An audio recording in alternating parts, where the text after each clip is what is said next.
ஆதியாய் நடுவுமாகி அளவில்லா அளவுமாகி சோதியாய் உணவுமாகி தோன்றுகின்ற பொருளுமாகி பேதியாய் அகமாகி பெண்ணுமாய் ஆணுமாகி போதியா நிற்கும் தில்லை பொதுநடம் போற்றி போற்றி என எல்லாம் வல்ல எம்பெருமானின் பாதங்களை வணங்கி சேனல் 5 பக்தி அன்பர்களுக்கு அன்பு வணக்கம்.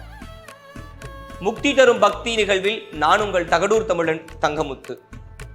பக்தியால் முக்தி நிலையை பெற்ற அடியார் பெருமக்களின் வரலாறுகளை பார்த்து வருகின்றோம். இந்த வரிசையிலே இளையான்ற குடிமாறன் அடியார்க்கும் அடியேன்னு சுந்தரமூர்த்தி நாயனார் அவர்களால் போற்றப்பட்ட ஒரு நாயன் தான். இவருடைய தொண்டு அப்படிங்கிறது மிக சிறந்த ஒரு தொண்டு. என்னன்னா, இன்னைக்கு தானத்திலேயே சிறந்த தானம்னு சொல்றோம்னா அன்னதானம். வயிற்றினுடைய பசிங்கிற பிணியை போக்கக்கூடிய ஒரு தொண்டை ஆட்சி கொண்டிருக்கிறார் இளையான்ற குடிமாறன் அப்படிங்கிற இளையான் குடி என்கிற கிராமத்தில் பிறந்த ஊரில் பிறந்த மாறன் என்கின்ற நாயன் தான். இவர் என்ன பண்றாருன்னா, செல்வம் இருக்கும்போது மட்டும் அவர் செய்யல, செல்வமே இல்லாத நிலையில் கூட அந்த தொண்டை திருத்தொண்டை செய்து கொண்டிருக்கக்கூடிய பணியை மேற்கொள்கிறார். இதைத்தான் அழகாக சேக்கிழார் பெருமான் சொல்வார், செல்வம் மேவிய நாளில் அச்செயலை செய்வது அன்றியும் மெய்யினால் அல்லல் நல்குறவு ஆன போதிலும் வல்லர் என்று அறிவிக்கவே மல்லல் நீடிய செல்வம் மறைந்து போடுச்சு. மல்லல் நீடிய செல்வம் மறைந்து நாள்தொறும் மாறி வந்து ஒல்லையில் வறுமை பதம் புக உண்ணினார் தில்லையில் அப்படின்னு அழகா சேக்கிழார் பெருமான் எழுதுறாரு. என்னன்னா, இப்ப செல்வம் இருக்கும்போது ஒருத்தன் கொடுக்குறான்னா அது பெரிய விஷயமே கிடையாது. எங்கிட்ட பணம் இருக்கு, ஒரு 4 பேருக்கு சாப்பாடு வாங்கி கொடுக்குறேன்னா அது ஒரு பெரிய விஷயம் கிடையாது.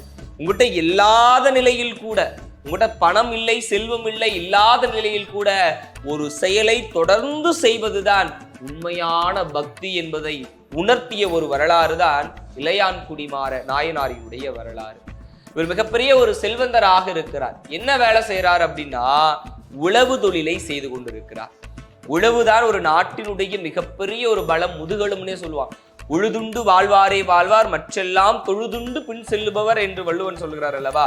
அப்போ உழு தொழிலை செய்பவர் தான் இந்த உலகத்திலேயே ஒரு மிகப்பெரிய ஒரு நல்ல தொழிலை செய்யக்கூடியவர்னு சொல்லுவோம். அப்போ விவசாயியா இருந்து பணக்காரனாக செல்வந்தனாக வாழ்ந்தவர் தான் மாறன் என்கின்ற நாயன்.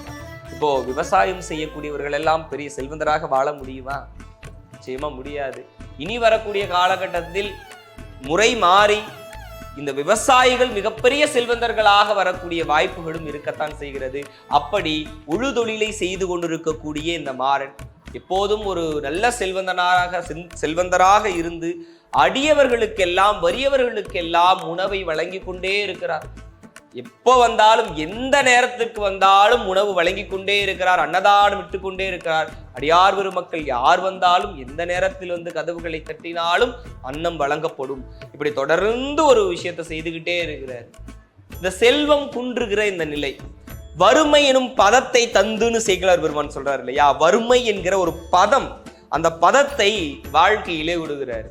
செல்வம் இருக்கிறப்போ செய்யறான், செல்வம் இல்லாதப்போ செய்யறானா, உண்மையான அந்த பக்தியை என் மீது வைத்திருக்கிறானான்னு சோதித்து பார்ப்பதற்கு சோதனைகளை எம்பெருமான் கொடுக்கிறார். அந்த சோதனையில உட்படுறாரு. இவரும் என்ன பண்றாரு, பணம் இல்லை, செல்வம் குறைந்து கொண்டே வருகிறது. கொடுக்க அந்த செல்வம் என்ன பண்ணுது, குறைகிறது, குறைஞ்சிட்டே வருது. பணம் இல்லை, நிலத்தை வித்தாரு, நிலத்தை வித்து சாப்பாடு போட்டாரு, அதுவும் முடிஞ்சு போயிடுது. வீடையும் வித்துட்டாரு.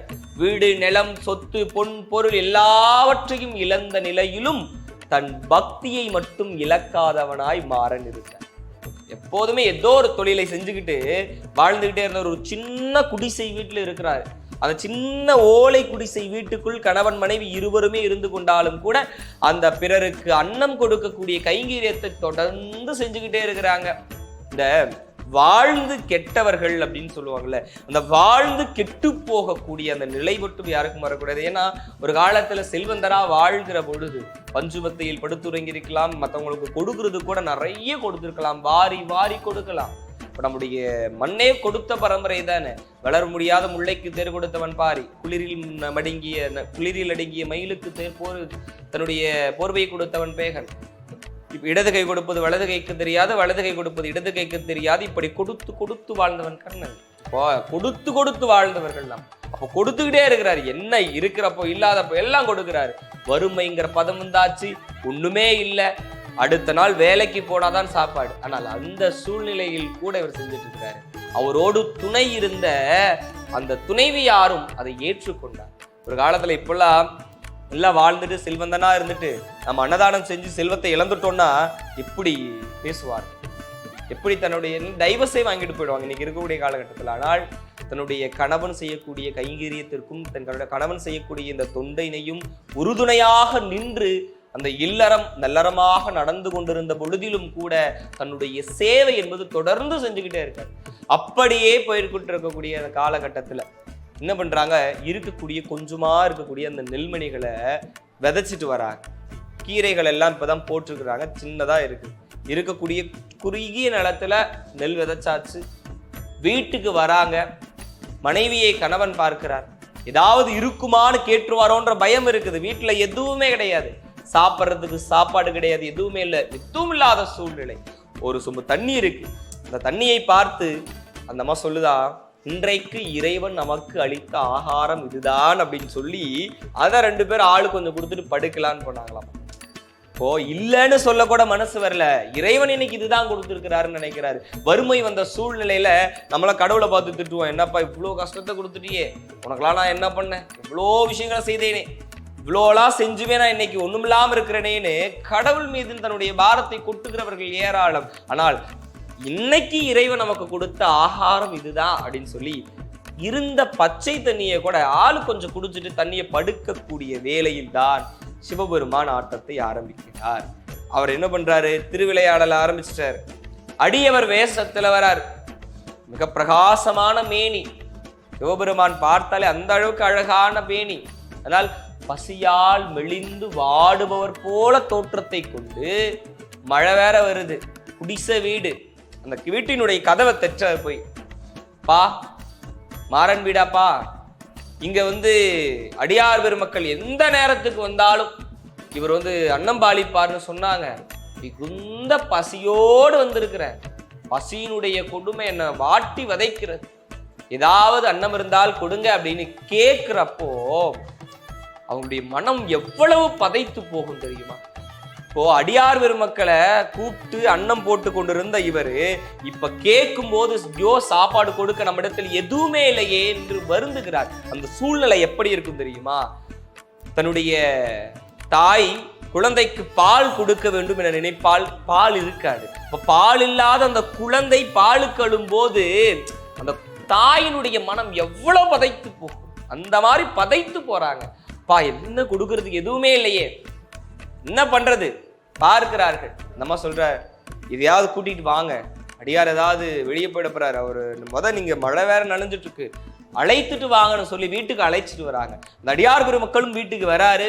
வீட்டுக்கு வந்தப்போ ஒரு துண்டு கொடுக்குறாங்க. எல்லா இடத்திலும் கிழிந்து போய் நஞ்சு போன ஒரு துணி, நூல் துணி. அதுதான் அவர்களிடத்தில் இருக்கக்கூடிய நல்ல துண்டுன்னு வச்சுக்கோங்களேன். கிழிந்த துணியை அவர் கொடுக்குறாரு. பா தலையெல்லாம் தவட்டிக்கங்க, அடியார் பெருமக்களை அமருங்கள்னு அவரை கொடுத்துட்டு கணவன் மனைவி 2 பேரும் பேசிக்கொள்கிறார்கள். எதுவுமே கிடையாது. இப்போ தண்ணி இருந்தா கூட சுடு தண்ணி வைக்கிறதுக்கு விறகு கூட கிடையாது. இப்போ விறகுல மழை பெஞ்சிட்டு இருக்கு, விறகும் கிடையாது. இப்படி இருக்கக்கூடிய சூழ்நிலையில் அடியார் பெருமக்கள் வந்துட்டாரு, என்ன பண்றது? இப்பதான் ஒரு யோசனைன்னு சொல்றாரு. என்ன சொல்றாரு, மத்தியானம் விதைச்சோம்ல நெல்லு, அந்த நெல் என்ன பண்ணும், மழைக்காக தேங்கி இருக்கும். அதை என்ன பண்றீங்க, ஒரு கூடையை எடுத்துட்டு போய் நீங்க நெல்லை எடுத்துட்டு வாங்க, நெல்லை குத்தி சமைச்சிடலாம். சமைச்சதுக்கு அப்புறம் இந்த கீரை எல்லாம் அவர் கொஞ்சமா துளிர்விட்டு இருக்கும், கொஞ்சம் பறிச்சுட்டு அவருக்கு எல்லாம் செஞ்சிடலான்னு அவங்க யோசித்து அவருக்கு சொல்லியாச்சு. இருட்டிலேயே போறாரு. போலாம், இப்ப இருக்கிற மாதிரி அரிசி கிடையாது. போலாம் என்ன பண்ணுவோம், நெல் தான். நெல்லை குத்தி அதை அரிசியா மாத்தணும். போறாரு, இருட்டிலேயே போறாரு, வயலுக்கு போறாரு. தண்ணீர் அதெல்லாம் மிதந்து அந்த நெல் மேல இருக்கு. அந்த கூடையில அள்ளி அந்த நெல்லை எடுத்துட்டு நெல்லை குத்தி சமைச்சிட்டாங்க.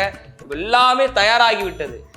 தங்களுக்கு இல்லாத சூழ்நிலையில் கூட தாங்கள் பச்சை தண்ணியை குடிச்சுக்கிட்டு படுக்கலான்ற சூழ்நிலையில் கூட ஒரு அடியார் பெருமக்கள் வந்துட்டாரேன்ட்டு விதைச்ச நெல்மணிகளை எல்லாம் எடுத்து உணவாக்கி அடியார் பெருமக்களுக்கு அப்படி படைக்கலான்னு போறாரு. அடியாரை காணோம். அடியார் இல்லைங்க. அடியார் என்ன பண்றாரு, அழகா வெளியே வரும்போது உமை தேவியோடு காட்சி தருகிறார். பா உனக்கு நான் வறுமை என்கின்ற பதம் கொடுத்த போதும் என் மீது தீராத அன்பு கொண்டு தீராமல் அந்த தொண்டை செய்து கொண்டே இருக்கிறாயே, உன்னுடைய பக்தி என்னை வியக்க வைத்ததுன்னு சொல்லி நீயும் எங்கள் அடியார் பெருமக்கள் வரிசையில் நீயும் ஒருவராக வருவாய் என்று இளையான்ற குடிமாற அடியார்க்கும் அடியேன்னு சுந்தரமூர்த்தி நாயனாரால் முதல்லே சொல்லப்பட்டது. தில்லைவாழ் அந்தனதம் அடியார்க்கும் அடியேன், திருநீலகண்டத்து குயவர்க்கும் அடியேன், இல்லையே என்றாத ஏற்பகைக்கும் அடியேன், இளையான்ற குடிமாறன் அடியார்க்கும் அடியேன்னு சொன்னார். இப்போ இந்த மாதிரி வரிசையில இவரும் இளையான்ற குடிமாறன் வந்து விட்டார்.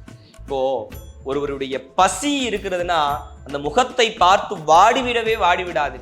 அழகா இவரு வள்ளலார் பெருமான் சொல்லுவார், ஆடிய பயிரை கண்டபோதெல்லாம் வாடினேன், பசியினால் இளைத்தேன், வீடுதோர் இருந்தும் பசியராத இருந்து வெற்றரை கண்டுளம் பதைத்தேன்னு பதைத்து போய் நின்றார். அந்த மாதிரி அந்த வெற்றறையா இருக்கக்கூடிய வயிற்றை பார்த்து பதைத்து ஒருபோதும் நாம நிற்கக்கூடாது. இந்த நாயன்மாரினுடைய வரலாறு நமக்கு எதை சொல்லுது அப்படின்னா, பசித்தவர்கள் முகத்தை பார்க்கிறார்கள். உங்களால் என்ன முடியுதோ வாங்கி கொடுங்க. ஒரு 20 ரூபாய் 30 ரூபாய் கொடுத்து பசிக்குதுன்னு ஒருத்தர் கேட்குறாங்களா, அவங்களுக்கு உங்களால் முடிந்த உணவுகளை வாங்கி கொடுங்கள். ஏழையினுடைய சிரிப்பில் இறைவனை காண முடியும். அந்த அடியார் பெருமாள் செய்த அந்த தொண்டு போல் நம்மால எல்லாத்தையும் முடியலனாலும் நம்மால எவ்வளவு முடியுதோ அந்த தொண்டுகளை செய்து இறைவனின் பாதத்தை அடையலாம் என்று சொல்லி நல்லதொரு வாய்ப்புக்கு நன்றி கூறி விடுகிறேன். நன்றி, வணக்கம்.